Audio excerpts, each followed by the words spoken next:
Hello বন্ধুরা, আসসালামু আলাইকুম। কেমন আছেন সবাই? আশা করি ভালো আছেন, আমিও ভালো আছি। এই সকাল সকাল আমি আজকে নতুন একটি ভিডিও নিয়ে আপনাদের সামনে হাজির হয়েছি। দেখতে পাচ্ছেন আমি একটা নদীর পাশ দিয়ে, একটা জঙ্গলের রাস্তা দিয়ে যাচ্ছি। এটা শিলবাড়ি ঘাট। আপনারা হয়তো ভাববেন শিলবাড়িটা আবার কোথায়। এটা ভারতের নর্থ বেঙ্গলের কোচবিহার জেলার সোনারপুর থানার অন্তর্গত শিলবাড়ি ঘাট। আমার অনেক দিনের ইচ্ছা এখানে আসা। এই শিলবাড়ি ঘাটের অনেক বড় একটা ব্রিজ আছে, আপনারা দেখতে পাচ্ছেন। ওই হচ্ছে ব্রিজ। এটা অনেক বড় নদী। নদীর ওই পাশটা শালকুমার মোড়। এই শালকুমার মোড় থেকে ডান দিকে আপনাদের যেটা দেখাচ্ছে, ওই ছোটোগুলো পাহাড় আর নিচেরগুলো জঙ্গল। এই দেখতে পাচ্ছেন আমি আস্তে আস্তে ভিতরের সাইডটা যাচ্ছি। ডান দিকে একটা অফিস আছে, কী জন্য আমি ঠিক জানি না। তো দেখতে পাচ্ছেন ওই বাসটি আসছে, ওটা কোচবিহার থেকে আসছে। বাসটা শিলিগুড়ির দিকে যাচ্ছে। এটা এসটিসি বাস। এটা ব্রিজের উপর দিয়েই যাবে। তো বন্ধুরা, আমি আজকে রাতের ট্রেনে কলকাতায় রওনা দেবো। তাই ভাবলাম আমি সকালের দিকটা একটুখানি এই জায়গা থেকে ঘুরে আসি। দেখছেন বাসটা ব্রিজের উপর দিয়ে যাচ্ছে। ওটা যাচ্ছে শালকুমার মোড় হয়ে, ফালাকাটা হয়ে শিলিগুড়ি চলে যাবে। এই দেখতে পাচ্ছেন ওই আকাশটা দেখতে পাচ্ছেন, ওগুলো কিন্তু সব পাহাড়। আর পাহাড়ের নিচে কিন্তু সব জঙ্গল।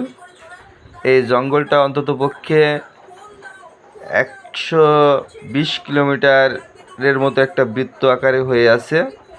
একদিকে শিলিগুড়ি, একদিকে শালকুমার জলদাপাড়া, একদিকে ভুটানের জয়গা, যে জয়গা পাহাড় আপনাদের দেখিয়েছি। এই চারিদিক দিয়ে এই টাউনগুলো ঘিরে রেখেছে জঙ্গলটাকে। আর এই জলদাপাড়ায় এখানে বাইসন আসে। এই জলদাপাড়া জঙ্গলটাকে বাইসনের জঙ্গল বলা হয়, কারণ এখানে বাইসন দিনে দুপুরে সব সময় আসে। বাইসন একটা ভয়ঙ্কর প্রাণী, ঠিক গন্ডারের মতো দেখতে, কিন্তু গন্ডার না। আর বাইসন যখন আসে, বাইসন সেই ফুলে ফেপে রাগ হয়ে দাঁড়িয়ে থাকে। মানুষটা যতক্ষণ না পটকা ফুটায়, দল বেঁধে না আসে, ততক্ষণ কেউ তাড়াতে পারে না। এই দেখুন, অনেক সুন্দর একটি জায়গা, খুবই সুন্দর।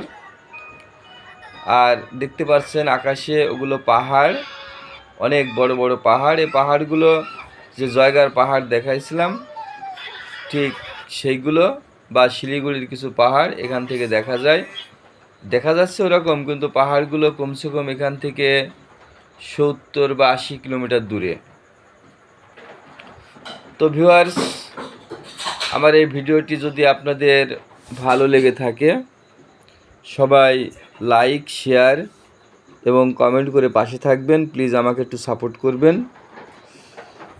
একটু সাপোর্ট দিলে আমি আরও ভালো ভালো ভিডিও আপনাদের সামনে তুলে ধরতে সক্ষম হব।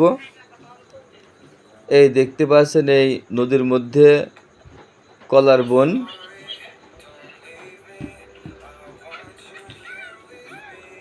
দেখুন, আসলে খুবই সুন্দর জায়গা। এরকম মিঠো পথ দেখা সবার সৌভাগ্য হয় না। দেখতে পাচ্ছেন একদিকে নদী, একদিকে জঙ্গল। তো সবাই ভালো থাকবেন। খোদা হাফেজ সবাইকে।